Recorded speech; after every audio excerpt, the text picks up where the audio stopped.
Today's session will be on how to share your core competencies with a vendor. Sam, could you give the folks listening a bit more detail on what we mean by core competencies? Absolutely. Core competencies simply refer to what you're good at as a solution provider.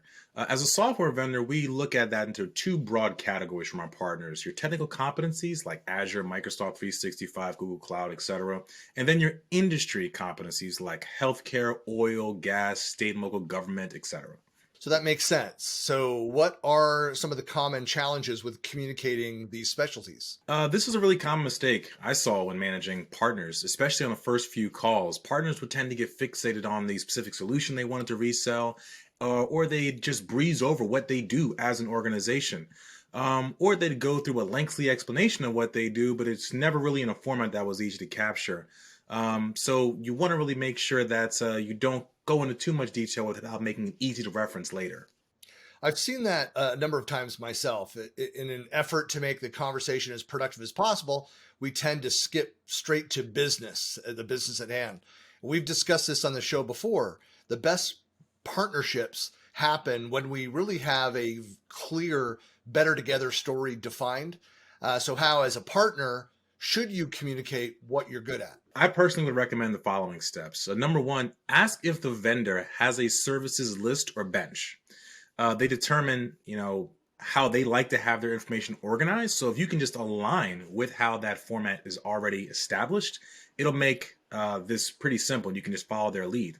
Number two, write down your core competencies on a 1 or 2 page brochure.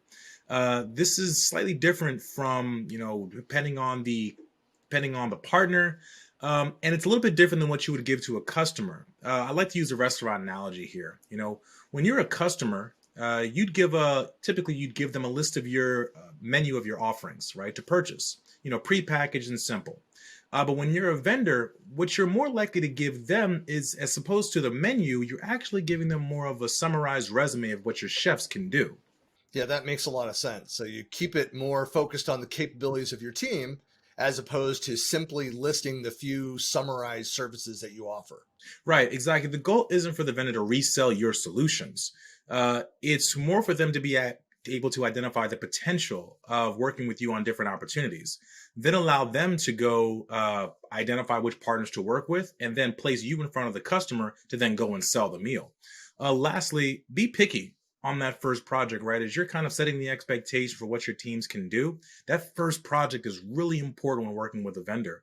Like it or not, internal teams at vendors have very long memories. One bad project, especially at the beginning, might shut down a list of opportunities in the future. So be really comfortable with saying no, but this is how we can work forward in the future. Always offer that explanation of what could be a better opportunity to bring to you as a potential partner. And then ensure that they understand clearly what a good deal looks like for you to partner with.